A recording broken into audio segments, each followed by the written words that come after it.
Maybe an upcoming project that you have? Oh yes, People can keep an eye out for it? I'm filming it in Prague at the moment, and I had a memo this morning actually, the warning memo, saying it's all terribly excited, there's a great deal of interest in it. Nobody knows about it because you're not telling anybody. Anyway, there is, and they're going to announce it their own way, their own time, so please shut up. Anyway, it's called Britannia, I think I'm allowed to say that, and it's a television series, and it takes place in Britain many years ago, going backwards now, you see, when the Romans invaded Britain for the second time. So there are Romans, there are Celts, and there are Druids. Beyond that, I can't tell you very much, otherwise my contract may be terminated, or indeed I myself might come to the sticky end, even before I leave this country. I don't think that's a sniper over there. Anyway, it's exciting to do, so I hope it'll be exciting to watch. I don't know when you'll get to see it. They don't know either. Probably about 18 months from now. Keep an eye out for it. Okay, let's do some questions. I didn't get to ask you a question yesterday, so that was for Ray Park, but today I get to ask you a question. In The Empire Strikes Back, the original, we see a different actor as Darth Sidious. What was the process in you doing that retake for the remastered edition, and how was it? And as a favor, could you recite a line from that scene and character? Have you got a line in mind? The son of Skywalker must not become a Jedi. Well, the first thing, oh, you're all looking pretty good. The son of Skywalker must not become a Jedi. I can't remember exactly.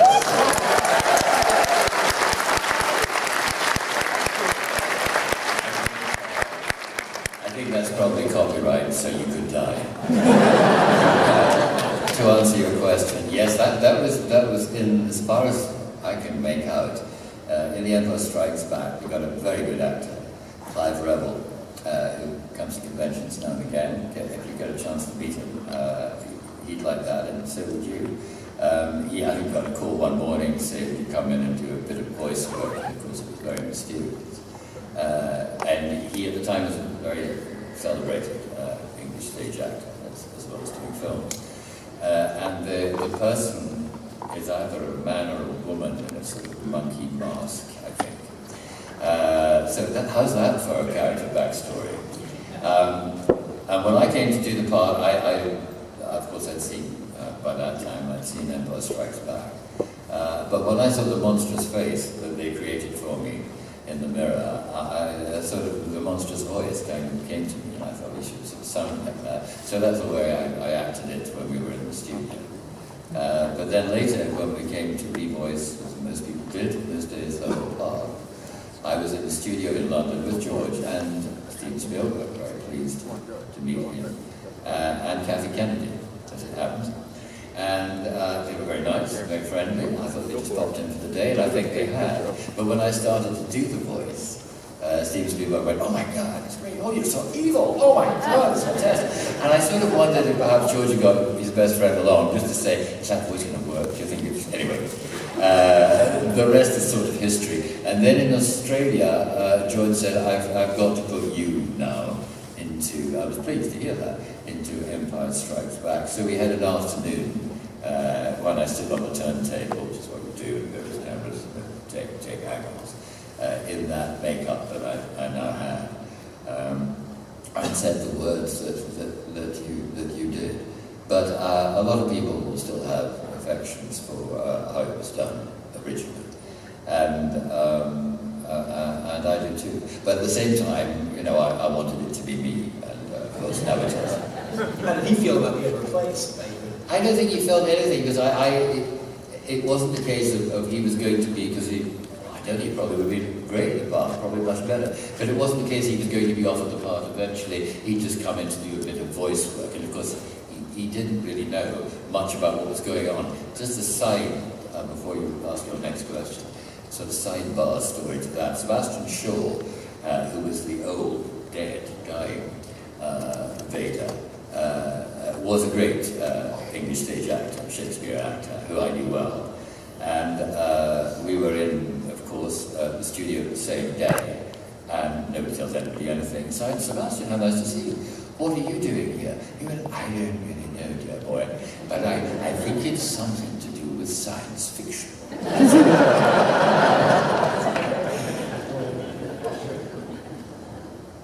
Oh yes, I've always been fascinated by sci-fi and Star Wars because a lot of times it allows you to kind of talk about things in a way that you wouldn't be able to say more directly, like politics, for example. Yes, I'm glad you brought that up. And the last bit kind of parallels to real life situations. So I've kind of a two-part question, same question basically. First, are there any real or fictional political figures that informed your masterful puppetry with Senator Palpatine and the Emperor? Yeah. And then the second part of that question is, how much would you say that the original voice actor for the Emperor informed or did not inform your performance? Okay. The first part was a whole list of people, I suppose, who could be said to display some of the qualities of Emperor Palpatine.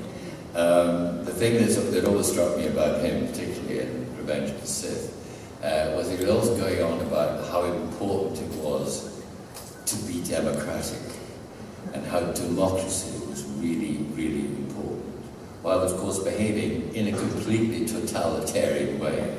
And that's an old trick, and it's not a trick, it's gone away. I don't think I... Oh yes, you got there. But at this time, which is very complicated and interesting for politics in America, it would probably not be judicious of me to take it too much further. But when we were doing Return of the Jedi, at one point George says, I think you feel about this room where I was, waiting to seduce that boy to join the dark side. And he, before I could, it didn't really occur to me, he said it's kind of like the Oval Office, isn't it? At that time, that was Richard Nixon, of course.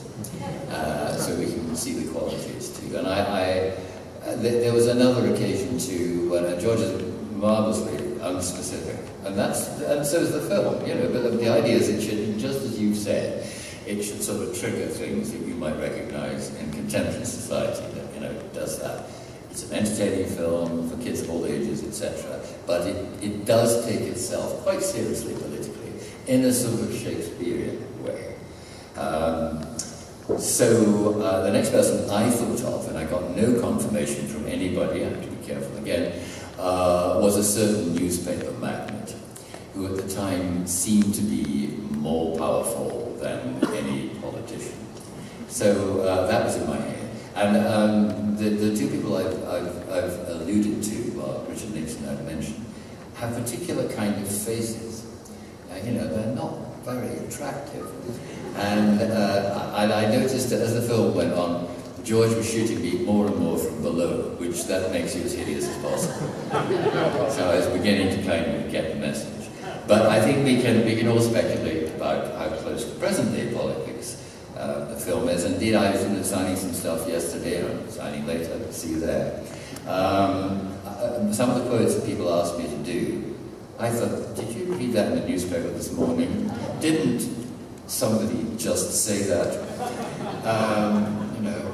Particularly to do with the word hate and the stirring up of it from people who have reasons to hate because of their disenfranchisement, because they don't get a share in the cake that a lot of people have carved up and kept for themselves.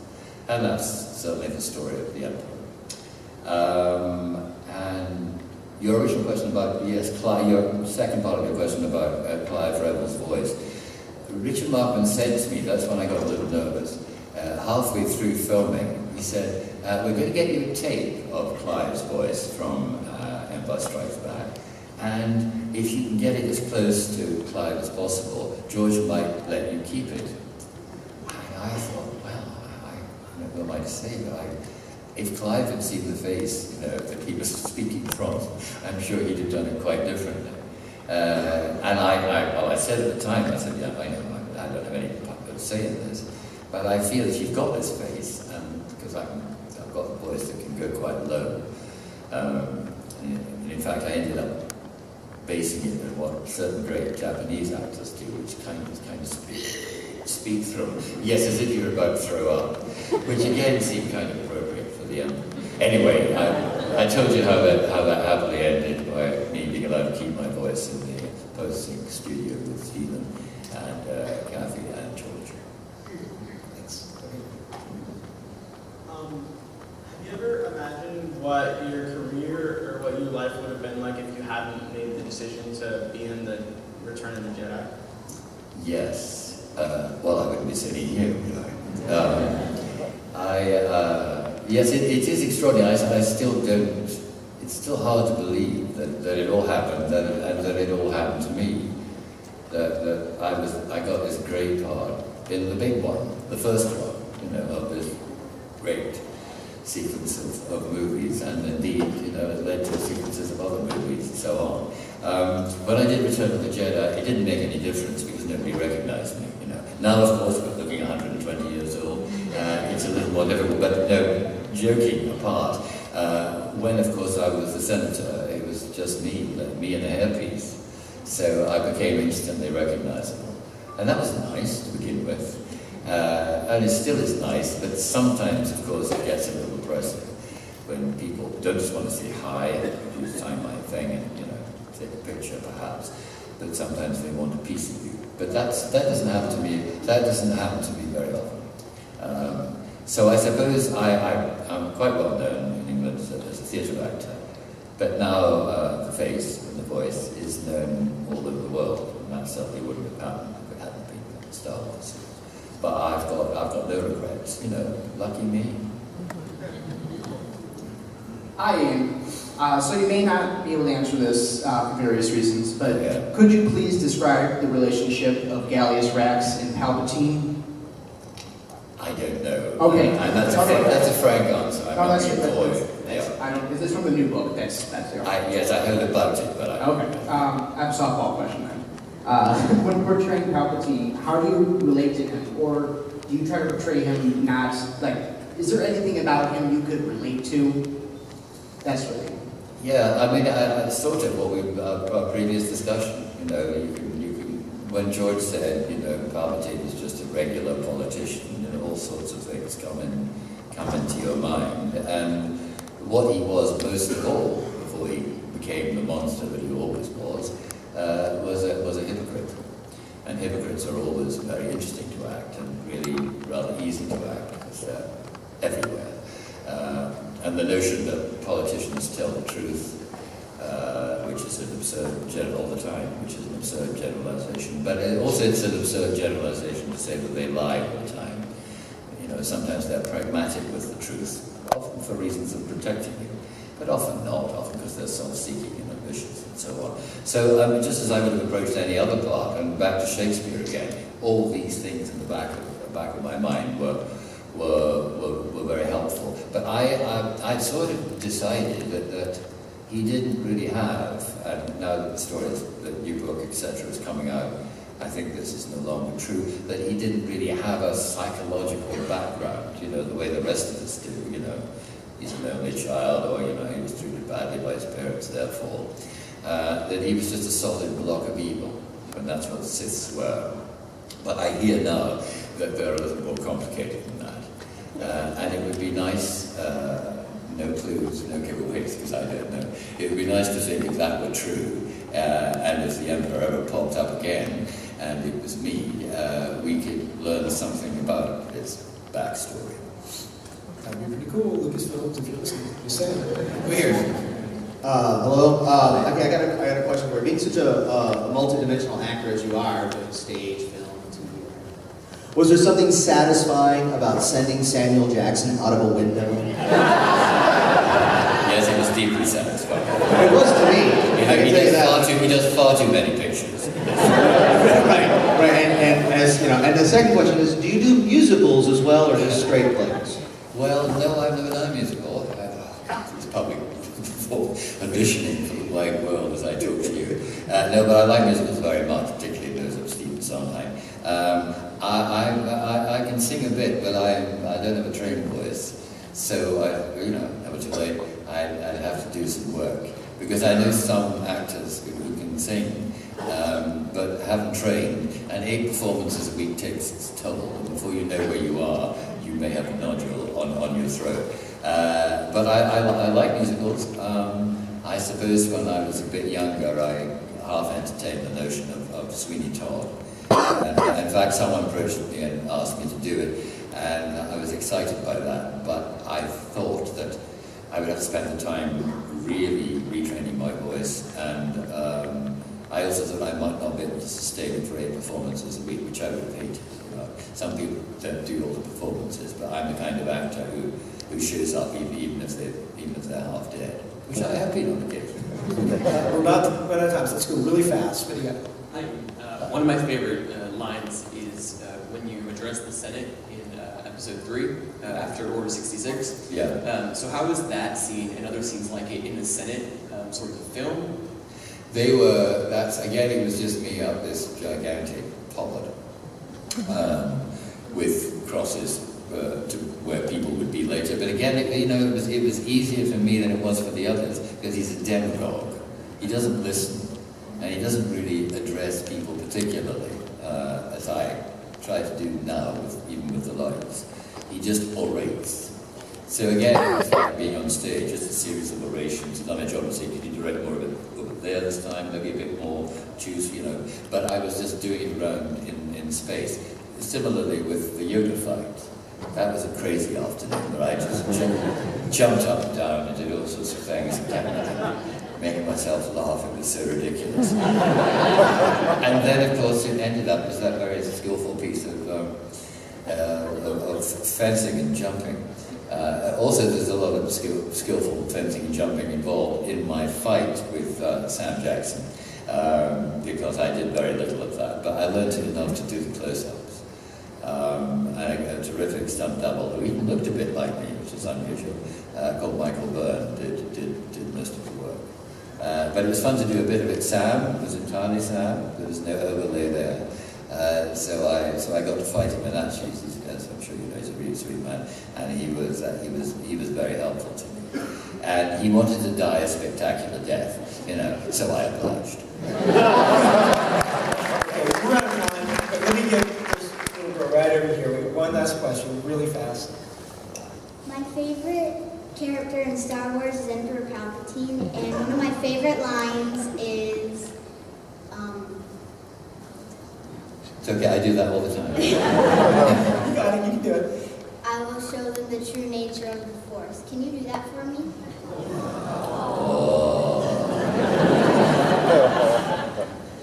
I will show them the true nature of the Force. Ladies and gentlemen, please, if you have questions, go visit me at his booth, his autographs, go to the photo ops, you can do that. Let's give a big Tampa round of applause for Mr. Ian McDiarmid.